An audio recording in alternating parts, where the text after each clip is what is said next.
Guys इस वाले question को देखो। क्वेश्चन नंबर 2 आपसे क्या कह रहा है? हमसे कह रहा है कि एक कॉइल है जिसका रेजिस्टेंस 10 ओम है और एक आपके पास आपके पास एक कॉइल है। हाँ सही है, आपके पास एक कॉइल है 10 ओम रेजिस्टेंस की और 10 हेनरी उसका सेल्फ इंडक्टेंस है उसी कॉइल का। तो आप कॉइल बना लीजिएगा। लेट अस सपोज कि ये कॉइल है और कॉइल को आपने कनेक्ट कर दिया सोर्स से। सोर्स का वोल्टेज कितना? 50 वोल्ट का सोर्स है। ठीक है, ये 50 वोल्ट का सोर्स है। अच्छा, इस कॉइल का जो रेजिस्टेंस है वो कितना है? XC कह दो, सॉरी XL कितना? 10 ओम है और इसका जो सेल्फ इंडक्टेंस है वो है 10 हेनरी। ठीक है, कोई दिक्कत नहीं है। आपसे कह रहा था स्टोर्ड एनर्जी। कॉइल के अंदर कितनी एनर्जी स्टोर हुई होगी? मुझे एक बात बताओ, मैं पहले ये चेक ना कर लूँ कि कॉइल के अंदर करंट कितना जा रहा है, ये सप्लाई से कितना करंट यहाँ पर पहुँच रहा है। अगर करंट चेक कर लिया तो काम बन जाएगा।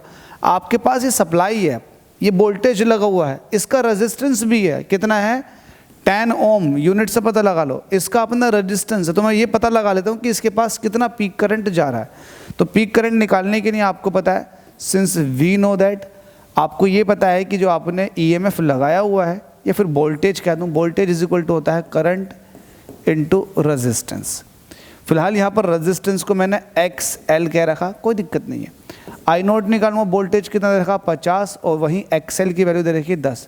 इससे ये काटोगे तो I नोट आपके पास आ जाएगा 5 एम्पियर। तो सर्किट के अंदर जो करंट दौड़ रही है वो 5 एम्पियर की करंट दौड़ रही है। ठीक है, इसकी भुजाओं में जो करंट दौड़ रही है 5 एम्पियर की।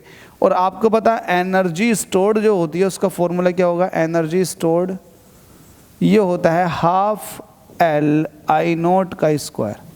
हाफ ऐसे लगाओ, L की वैल्यू आपको कितने दे रखा? 10 दे रखा और I नोट का मतलब है 5 का स्क्वायर, कितना हो जाएगा? 25।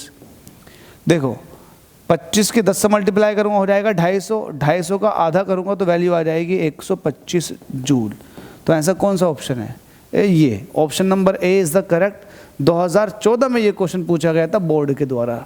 हो सकता है रिपीट में आ जाए, ध्यान रखना, वरना आपको सीखने के लिए तो बहुत ही कुछ मिल रहा होगा। Thank you.